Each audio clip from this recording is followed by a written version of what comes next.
So guys, hello and welcome to my YouTube channel. The next video is about PERT, that is Project or Program Evaluation and Review Technique. So here we go. PERT, that is Project or Program Evaluation and Review Technique. So first of all, we will start with the introduction. PRT was developed by the Special Project Office of US Navy, was first formally applied to plan or control of Polaris weapon system in 1958 by Booz Allen Hamilton. So PRT सबसे पहले develop किया गया था, एक special project था जो US navy ने किया था start, for the first formally apply किया था प्लान करने के बाद.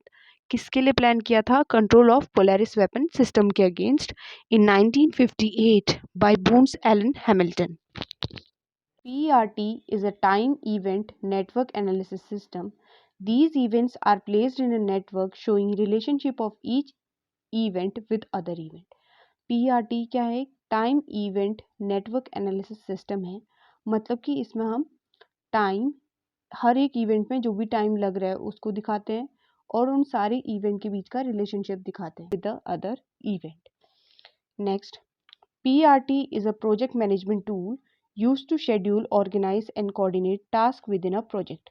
PERT क्या है? प्रोजेक्ट मैनेजमेंट टूल है जो किसके लिए यूज़ करा जाता है?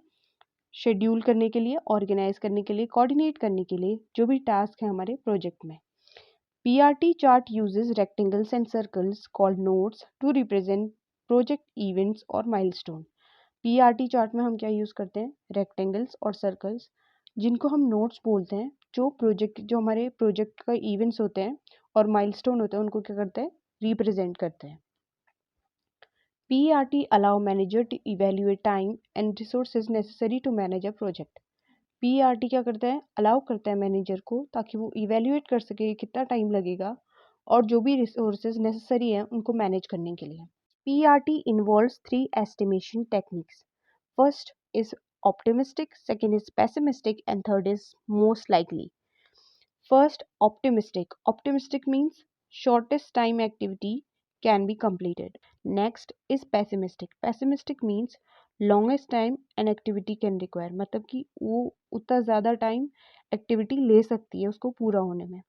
And third is most likely. Completion time having highest probability. मतलब कि इसमें हम बोलते हैं कि मोस्ट लाइकली वो उस टाइम तक हो जाएगी एक्टिविटी, तो मतलब जो भी कंप्लीशन टाइम है हाईएस्ट प्रोबेबिलिटी है कि उस टाइम तक वो हो जाएगी. ऑब्जेक्टिव क्या होता है PERT का?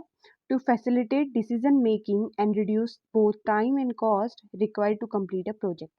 ये क्या करता है? फैसिलिटेट करता है, हमारा डिसीजन मेकिंग में हमको हेल्प करता है और रिड्यूस करता है both time and cost required to complete a project. Meaning कि हमें टाइम एनालिसिस करने में हेल्प करता है, कि टाइम बताता है कि इतना एस्टिमेटेड टाइम इस एक्टिविटी में लगेगा. ऑल्सो जो भी हमारे रिसोर्सेज हैं उनकी वेस्टेज को बताता है. Two types of network diagrams होते हैं. इसमें हम two types of network diagram draw करते हैं. फर्स्ट है एक्टिविटी ऑन एरो, मतलब कि ये डिनोट करेगा on arrow connecting diagram nodes. ये भी जो भी एरो में डिनोट करेंगे, जो भी डायग्राम्स को नोड्स को कनेक्ट करेंगे. Second is activity on node, represent in form of rectangles with definitive set of fields. ये किस में शो करेंगे? रेक्टेंगल्स के फॉर्म में शो करेंगे. ठीक है. Steps of PERT. यहाँ identify specific activities and milestone. सबसे पहले हमको क्या करना है? आइडेंटिफाई करना है स्पेसिफिक एक्टिविटी एंड माइलस्टोन, कि क्या क्या एक्टिविटीज़ हमको करनी है उस प्रोग्राम को पूरा करने में और क्या क्या माइलस्टोन रहेंगे हमारे. Second is determining sequence of events, हमको सीक्वेंस डिसाइड करना है. Third is construct a network diagram, उसको क्या करना है? हमें प्रिंट करना है या मतलब ड्रॉ करना है नेटवर्क डायग्राम कि कैसे कौन सी प्रोसेस चलेगी. नेटवर्क डायग्राम को कंस्ट्रक्ट करने का मतलब ये है कि ये हमारे लिए ईजी बना देता है अंडरस्टैंड करने के लिए, कि हम दूसरों को अपना मैसेज कन्वे कर सकें. जैसे कि एक टीम प्रोसेस है तो अकेले तो काम करेंगे नहीं, तो ये क्या नेटवर्क डायग्राम को अगर हम कंस्ट्रक्ट करेंगे तो वो हेल्प करेगा दूसरों को ईजिली समझने में. Fourth is estimate time required for each activity. हम एक एस्टिमेटेड टाइम निकाल सकते हैं कि कौन सी एक्टिविटी कितना टाइम लेगी. एंड डिटरमाइन क्रिटिकल पाथ, कि कैसे कैसे कौन सी एक्टिविटीज चलेंगी. Update the PERT chart as the project processes, मतलब कि जैसे-जैसे एक्टिविटीज़ होते जा रही हैं, हम उसको जो भी हमने पीईआरटी चार्ट बना रखा है, उसको क्या करना है, अपग्रेड करते रहना है। जैसे हमने एक चार्ट बनाया कि ये एक्टिविटीज़ होनी है और नीचे हमने कॉलम्स बना दिए कि डन, डन। तो हम उसमें टिक करते जाएँगे या अपग्रेड करते रहेंगे कि ये वाला हो गया, ये वाला हमारा एस्टिमेटेड जो हमने सोचा था उसी टाइम से हुआ है, तो अगला भी मतलब कि अगर उसमें लेट लग रहा है, जैसे पहली वाली एक्टिविटीज़ जो थी वो जो हमारा एस्टिमेटेड टाइम था उससे नहीं मिला, उससे ज़्यादा टाइम ले लिया, तो हमें आगे वाले जो टाइम है उसके साथ क्या करना है, उन एक्टिविटीज़ को अपग्रेड करना है, ठीक है? तो बेनिफिट्स ऑफ पीआरटी वैसे तो बहुत सारे हैं, पर मेन इसका जो बेनिफिट है वो क्या है, इन्फॉर्मेशन प्रोवाइड कराना, चाहे वो टाइम से रिलेटेड हो, रिसोर्सेज से रिलेटेड हो और हमारे इवेंट से रिलेटेड हो या उनके बीच में रिलेशनशिप से। Provide information on expected project completion time, कि हमारा प्रोजेक्ट किस टाइम में कंप्लीट हो जाएगा, और probability of completion before specific date, जो भी हमको डेट दी गई है उससे पहले हम क्या कर सकते हैं, कंप्लीट कर सकते हैं। Critical path that directly impact the completion time, जो भी हमारा क्रिटिकल पाथ है उस प्रोग्राम को हमें इम्प्लीमेंट करना है, जो भी प्लान है, तो वो भी क्रिटिकल पाथ जो है वो डायरेक्टली इम्पैक्ट करता है हमारे किसको, कंप्लीशन टाइम को।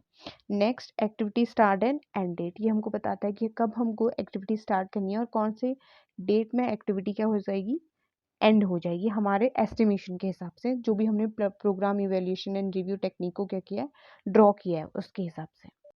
इंक्लूड्स, इसके साथ साथ पीआरटी क्या इंक्लूड करती है, फिनिश प्रोडक्ट और सर्विसेज डिजायर्ड, जो भी हमारा फिनिश प्रोडक्ट होगा और जो भी हमको सर्विसेज चाहिए होंगी इसमें।